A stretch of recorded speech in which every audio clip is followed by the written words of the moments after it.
The night HOA Karen called the cops on me because I refused to give her free gas was the night she was absolutely certain she'd finally won. Standing there under the buzzing white streetlight at the edge of my property with her arms crossed and that smug, rehearsed smile people get when they believe authority is about to crush someone else for them, loudly announcing into her phone that she was reporting a theft, a threat, and a hostile resident refusing community access, making sure every nearby neighbor could hear her version of the story as if the sheer volume of her confidence could rewrite reality, because in her mind the gas pump behind me wasn't mine even though it sat on my land, connected to my tank, installed under my permits, paid for with my money, inspected by my department, and used daily for my vehicles. But none of that mattered to her since she believed the HOA outranked deeds, laws, and common sense, and as she paced in tight circles narrating my supposed crimes. To the dispatcher, I leaned against my truck and realized this wasn't just another HOA power trip, it was going to be a lesson she'd never forget, because what she didn't know, what she couldn't possibly imagine, was that the man she was calling the police on was the same man who signed off on their promotions, reviewed their disciplinary files, and had worn the badge long enough to know exactly how this was about to end. And thinking back, the path to that moment had been painfully predictable. Starting months earlier when I bought the edge property bordering the development, a quiet stretch of land with an old service shed from when the area had still been semi-rural, which I renovated into a small private fueling station for my work vehicles because between patrol SUVs, unmarked cars, and emergency generators it was practical, legal, and efficient. And at first nobody cared, or at least nobody complained out loud until the HOA elected a new vice president named Linda Crowley, a woman, who carried a clipboard like a weapon and treated rules like they were currency. And from the first moment she spotted the pump she acted like its existence personally offended her, marching over one afternoon in heels sharp enough to announce her arrival, informing me that the HOA had decided the pump should be made available to residents during emergencies because it was within community sightlines, a phrase she clearly invented on the spot, and when I calmly told her no, explaining liability, ownership, and insurance, her smile froze as if her face hadn't caught up to the conversation yet, warning me that the board wouldn't appreciate my attitude, to which I replied that the board didn't own my land, my fuel, or my equipment, and that should have been the end of it, but people like her never accept no, they just treat it as the opening move, because over the following weeks she sent notices, emails, and letters accusing me of violating bylaws that didn't exist, claiming the pump was an attractive nuisance, then a fire hazard, then suddenly a community resource, escalating her language each time like she was building a case in her head, and I ignored most of it because after years of handling armed suspects and domestic disputes, HOA threats didn't exactly rattle me, until the day she showed up with 2 residents behind her and demanded I allow them to fill their cars because gas prices had spiked and good neighbors help each other. And when I refused, again politely but firmly, she snapped, raising her voice and accusing me of hoarding fuel while families suffered.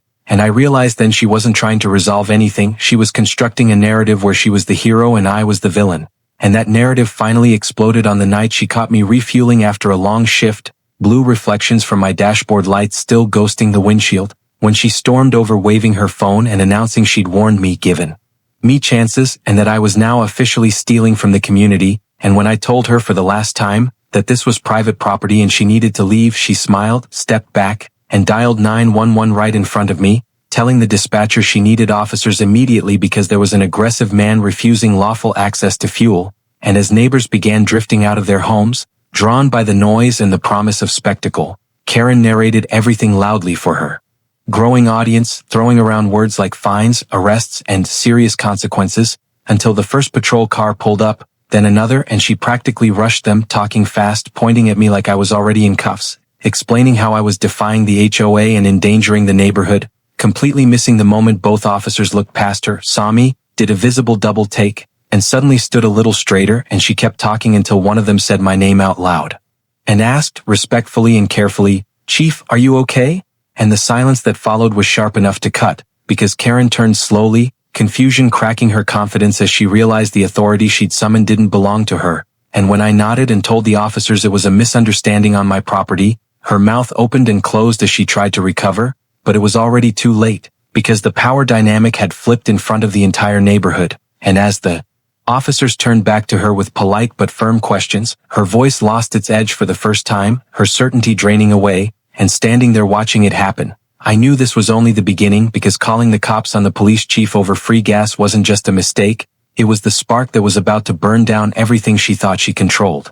The moment the officers shifted their attention from me to Karen, the entire atmosphere changed in a way she clearly wasn't prepared for, because authority doesn't announce itself with shouting or threats, it settles in quietly, and as one officer calmly asked her to explain exactly what law she believed I was breaking, her confident monologue stumbled, her words tangling over each other as she tried to pivot from righteous outrage to legal justification, insisting the HOA had rules, emergency provisions, implied access rights, anything that sounded official enough to regain control. But the more she talked, the more obvious it became that she was operating entirely on assumptions and intimidation rather than facts. And as she waved her phone and gestured at the pump like it was evidence of a crime scene, the second officer walked the property line, checked the posted signage, noted the locked access gate, and quietly confirmed what I already knew, that everything about the setup was compliant, private, and clearly marked, which only made Karen more agitated because people like her don't recognize investigation as a neutral process.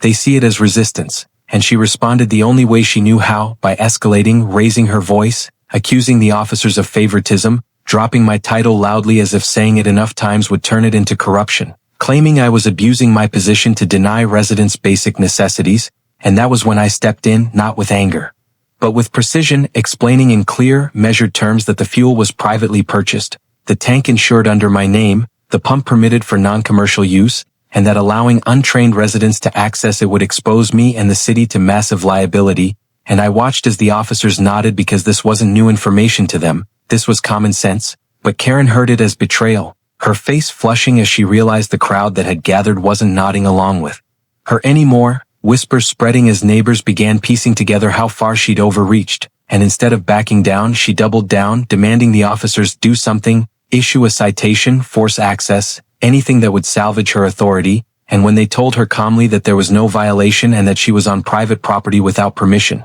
her outrage snapped into something sharper, accusing me of threatening her, of creating a hostile environment, of intimidating her with my presence. And that was when one officer gently but firmly asked her to lower her voice and step back, a request that hit her like an insult because it was the first time someone in uniform had ever told her no, and she responded by threatening to call the HOA lawyer, the city council, the mayor, listing titles like a shield, until I finally told her, loud enough for everyone to hear, that she was free to call anyone she wanted but that this situation was over, and that's when the officer informed her that if she didn't leave my property immediately she would be cited for trespassing, a word that visibly stunned her because it flipped her entire narrative upside down, turning her from enforcer to violator in a single sentence. And for a brief moment she just stood there, stunned, looking around as if waiting for someone to intervene on her behalf. But no one did, because the neighbors had seen enough, seen the baseless accusations, the public spectacle, the way she'd tried to weaponize the police to get her way, and when she finally stormed off toward the street, heels clicking angrily, still muttering about lawsuits and retaliation, the officers apologized to me for the disturbance, asked if I wanted to pursue any action, and I told them not yet, because what Karen didn't realize was that this incident wasn't ending with her embarrassment, it was only documenting itself, creating reports, timestamps, and witness statements, and as the patrol cars pulled away and the crowd dispersed, I stood there refueling my truck in the quiet that followed, already knowing that by calling the cops that night she hadn't just failed to get free gas, she'd officially crossed a line that would force me to look much closer at her behavior, the HOA's actions, and the pattern of entitlement that had clearly been allowed to grow unchecked. Because when someone is reckless enough to accuse a police chief of theft in public over something they don't own, it's almost never the first time they've abused their power, it's just the first time they've done it to the wrong person. By the next morning the incident had already taken on a life of its own, because once something like that happens in an HOA neighborhood it doesn't stay quiet, it spreads through group chats, porch conversations, and half-whispered retellings that grow sharper with every repetition. And while Karen probably thought she could spin the story overnight, she underestimated how quickly truth moves when it's backed by witnesses, police reports, and her own recorded 911 call, which landed on my desk before lunch along with the incident summary filed by the responding officers, a clean, factual document that clearly stated she'd made an unfounded complaint, escalated verbally, and been warned for trespassing, and reading it didn't make me angry so much as focused, because patterns matter in my line of work, and this wasn't an isolated lapse in judgment. It was the kind of behavior that only happens when someone has gotten away with abusing authority for a long time, so instead of reacting emotionally, I started pulling threads, requesting past HOA correspondence sent to my address, reviewing the notices she'd issued, comparing them to the actual bylaws, and what I found was sloppy at best and deliberate at worst, fabricated violations, invented clauses, threats of fines with no board votes, and language designed to scare rather than inform, which explained why several neighbors began stopping me on my morning walk, cautiously at first, then with growing confidence, telling me about their own run-ins with Karen, the intimidation, the surprise fees, the emergency decisions she made unilaterally, and the constant implication that resisting her meant legal trouble. And as they talked, I saw the same thing I'd seen in interrogation rooms for years, relief mixed with fear, people who'd been waiting for someone else to confirm they weren't crazy, and when I told them to document everything and send it to me, the trickle became a flood: emails, screenshots, letters, recordings, all pointing to a vice president who treated the HOA like a personal fiefdom. And that was when I knew this had outgrown a personal dispute and crossed into something that demanded accountability, because while HOAs aren't police matters by default, harassment, fraud, and misuse of authority absolutely are, especially when someone repeatedly attempts to weaponize emergency services for personal gain. So I requested a formal review through the appropriate channels, not as a police chief flexing power but as a citizen filing a complaint backed by evidence. And the irony was that Karen herself accelerated the process by doing exactly what people like her always do when they feel cornered. She escalated again, sending out a mass HOA email accusing me of retaliation, warning residents not to side with criminals, and announcing an emergency board meeting to address what she called a serious breach of community safety, a message so unhinged it immediately raised alarms, including with 2 board members who quietly reached out to me to ask what was really going on. And when I calmly forwarded them the police report, the 911 transcript, and a sampling of complaints from other residents with names redacted, the silence on the other end of the line told me everything, because authority based on fear collapses the moment daylight hits it. And by the time that emergency meeting rolled around, Karen walked in expecting control and walked out facing questions she couldn't deflect about fabricated rules, unauthorized actions, and why she thought calling the police on a private citizen over free gas was appropriate behavior for an HOA officer. And as she stumbled through explanations that contradicted her own emails, the board realized what the neighborhood was finally seeing clearly, that the real danger to the community wasn't a private fuel pump or a man refusing to be bullied. It was a person who believed power meant never being told no and sitting there listening to the fallout she'd created with a single phone call. I understood something important. That night wasn't about gas at all. It was about a line being drawn, and once it was crossed there was no going back, because Karen didn't just call the cops on the police chief, she exposed herself to the kind of scrutiny that entitlement can never survive. The fallout from that emergency HOA meeting didn't explode all at once. It cracked and spread like ice under pressure, slow enough that Karen probably thought she could still contain it, but fast enough that everyone else could see the fracture lines forming, because once the board started asking real questions, the kind backed by documents instead of bluster, the illusion of her control collapsed in stages. First, when the treasurer admitted she'd never seen votes approving many of the fines Karen had been issuing, then when the secretary couldn't produce minutes supporting the so-called emergency powers Karen claimed to have, and finally when a quiet board member who'd rarely spoken up revealed that Karen had been signing HOA notices using the president's name without authorization, a revelation that sucked the air out of the room and shifted the mood from uncomfortable to serious, because that wasn't overreach. That was misrepresentation and Karen's response to being confronted. With it told everyone everything they needed to know, as she didn't deny it outright but justified it, saying she'd done what was necessary for order, that the community needed a strong hand, that rules didn't work unless people were afraid to break them, and listening to her say that out loud was like watching someone confess without realizing it, because fear isn't governance, it's coercion. And once that distinction was made clear, the board adjourned the meeting early, citing the need for legal review, and by the next day Karen's HOA email privileges were suspended, her access to association records restricted, and an independent audit was authorized, a word that hit her harder than any accusation, because audits don't care about tone or intent, they care about numbers, signatures, and trails. And as the auditors started their work, more residents came forward, emboldened by the fact that the board was finally listening, reporting unexplained charges, selective enforcement, and threats that vanished the moment someone asked for written justification. And in parallel, the city attorney's office reached out to me, not to protect me, but to inform me that Karen's repeated misuse of emergency services had triggered a mandatory review, because calling 911 to settle personal or civil disputes isn't just inappropriate,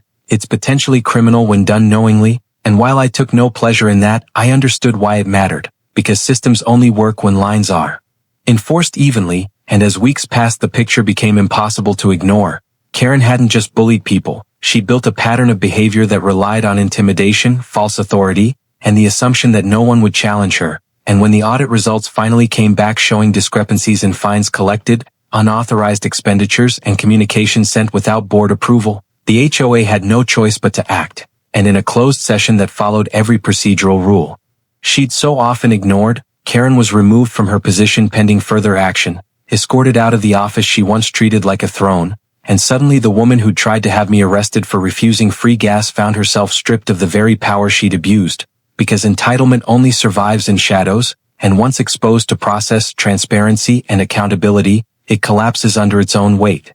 The morning Karen was officially stripped of her HOA position didn't arrive with sirens or announcements, but with something far more powerful in that neighborhood. Silence, the kind of silence that settles in when a source of constant pressure suddenly disappears. And for many residents it felt unreal, like waking up after years of background noise only to realize how loud it had always been. Because for so long Karen's emails, notices, warnings, and urgent community updates had dictated the rhythm of their lives, telling them where to park, how long their trash could sit out, what shade of paint was acceptable, and what fines were waiting if they stepped out of line. And now the HOA inbox sat quiet, her access revoked, her authority gone. But while most people assumed that was the end of the story, I knew from experience that people who lose power abruptly don't fade away gracefully, they lash out. Because power isn't just control for them, it's identity, and Karen proved that point faster than I expected when less than 2 days later, a formal complaint landed on my desk accusing me of abusing my position as police chief, intimidating a civilian, interfering in HOA governance,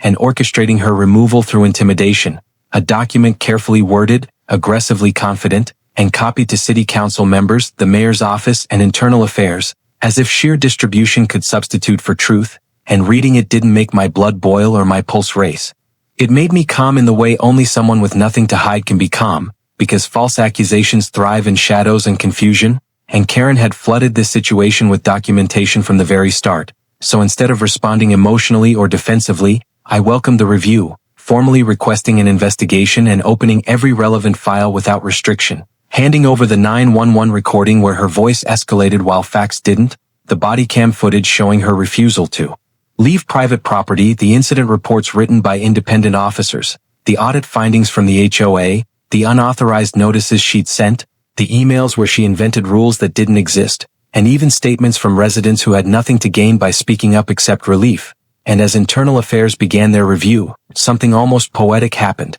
because Karen's complaint didn't just fail to incriminate me, it triggered a deeper look into her own history of interactions with emergency services, and when analysts pulled call logs going back several years, a pattern emerged so clear it was impossible to ignore. Repeated non-emergency calls framed as urgent situations, exaggerated claims of threats, constant escalation language, and consistent outcomes where officers found no violations, no danger, and no justification, which transformed her accusation into a case study of misuse rather than misconduct on my part. And by the time the city concluded its review, the outcome was decisive and documented. My actions were cleared entirely, my conduct affirmed as appropriate and restrained, while Karen received a formal warning for misuse of emergency services, a mark that doesn't come with handcuffs but carries long-term consequences, because once your credibility is questioned on record, every future complaint you make is heard through that filter. And as word of that decision spread through the neighborhood, something shifted that no HOA notice could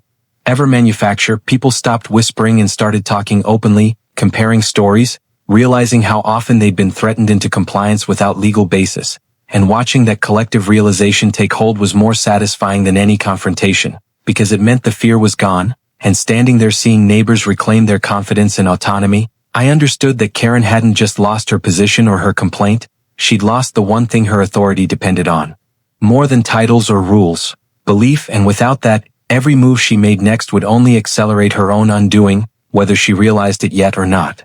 The weeks following Karen's formal warning and removal from her HOA position became a turning point not only for the neighborhood but for the community's understanding of accountability, because the vacuum she left behind revealed just how much her personal vendettas had shaped everyday life. The silent rules and pressures that everyone had simply accepted now visible in stark relief. And as residents began to question, document, and push back, I realized that the conflict had grown beyond a single individual's misuse of power. It had exposed structural weaknesses in the HOA itself, the lack of oversight, the reliance on fear to enforce compliance, and the mechanisms Karen had manipulated for years to consolidate control, which meant my work was only halfway done, because clearing my own name and removing a single rogue officer didn't automatically restore fairness. It required rebuilding trust, enforcing proper governance, and ensuring that no one could weaponize the HOA, or any system, again without consequences. And so I began the next phase carefully, reaching out to board members who had quietly supported residents behind the scenes,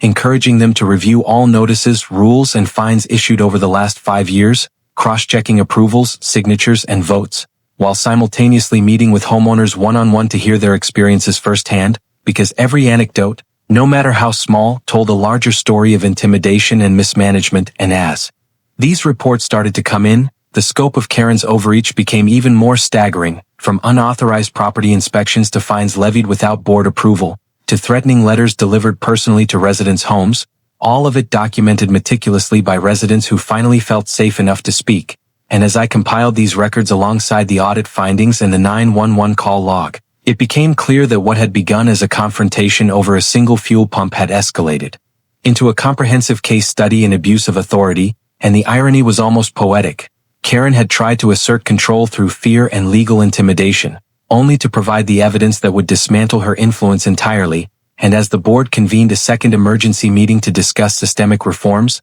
the mood was tense, but different than before, this time driven not by intimidation but by accountability, because everyone understood that the stakes were higher than personal grudges, that the credibility of the HOA, its governance, and the trust of the community depended on actions taken now. And during that meeting, the conversation shifted to enforcement protocols, transparency measures, mandatory record-keeping, and independent review for all future decisions. Reforms Karen would never have voluntarily supported, because she thrived on ambiguity and the ability to manipulate fear. And as board members debated policy language, I stepped in only when procedural questions arose, reminding them that clarity, consistency, and documentation were the only ways to prevent recurrence. And as the residents listened, slowly realizing that these measures would protect them from anyone like Karen in the future, the relief was palpable, a collective exhale after months of tension. And as the meeting adjourned, I stayed behind briefly, looking out at the neighborhood, knowing that the real victory wasn't in discipline or warnings,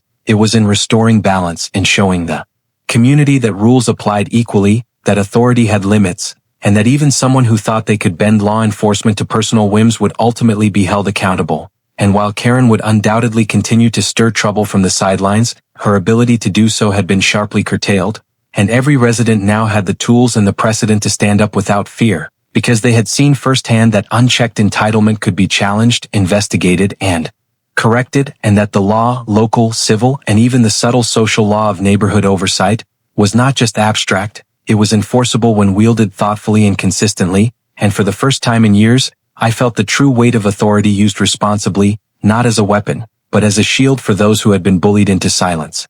By the time the 7th week rolled around, the repercussions of Karen's actions had fully rippled through the neighborhood, transforming what had begun as a simple confrontation over a gas pump into a full-scale reckoning that no one, including Karen herself, could have anticipated, because her attempt to assert control through fear, intimidation, and the misuse of emergency services had left behind a trail of documentation, witness testimony, and public scrutiny that magnified every misstep she had ever made, and now those same tools were being wielded to restore balance, enforce accountability, and ensure no one could ever replicate her abuse. And as I walked through the neighborhood that morning, I could see the tangible effects. Homeowners greeting me openly, chatting about the steps being taken to reform the HOA, comparing notes on incidents they'd endured but never reported, and realizing collectively how long they had tolerated behavior that, in hindsight, was outright harassment. And it struck me how much power Karen had drawn simply from the perception that she could act without consequence, a power that evaporated the moment the system she relied on was illuminated with transparency, and the same patterns emerged everywhere.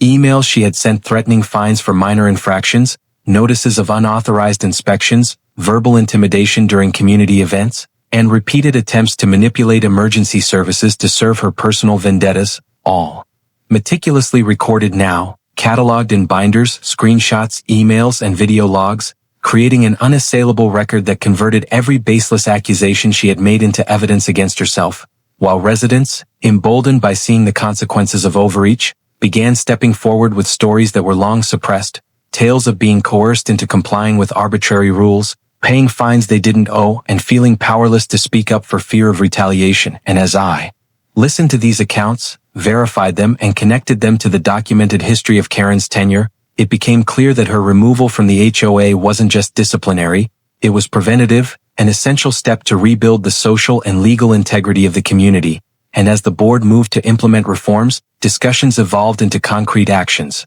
Mandatory documentation for all fines, independent verification for any emergency decisions, transparent communication protocols, clearly defined powers for officers, and formal procedures for dispute resolution. Measures designed not only to prevent one rogue individual from dominating the neighborhood but to protect the rights and safety of every resident. And the irony wasn't lost on anyone that the very complaint Karen had filed against me for abuse of authority had triggered much of this corrective process, because in her attempt to intimidate, she had inadvertently catalyzed a complete overhaul of the system she had exploited for years. And as these reforms began taking shape, I personally supervised communications to ensure clarity, accountability, and adherence to the new protocols, speaking with residents individually to explain how to document concerns, who to contact in disputes, and how to ensure their voices were heard without fear. And as neighbors shared their relief, gratitude, and even laughter over past absurdities, it became evident that the real victory extended far beyond me or Karen. It was a cultural shift, a reclaiming of communal authority from someone who had twisted it for personal gain, a demonstration that entitlement and intimidation could be neutralized with evidence, transparency, and persistence. And while Karen still existed as a figure in the neighborhood, her influence had been irrevocably diminished, her tactics exposed, her credibility shattered, and every future attempt she made to assert control would be measured against the documented record of her misconduct. And in that sense, the events that began with a single phone call to 911 over a gas pump had grown into a case study of accountability, resilience, and the power of methodical action over bluster, a story that the community would remember for years, both as a warning and as proof that no one, no matter how confident in their authority, is untouchable when rules, transparency, and persistence converge. And as I looked out over the neighborhood streets that evening, empty now but still resonating with the echoes of conversations, laughter, and relief, I realized that this chapter wasn't just about stopping Karen.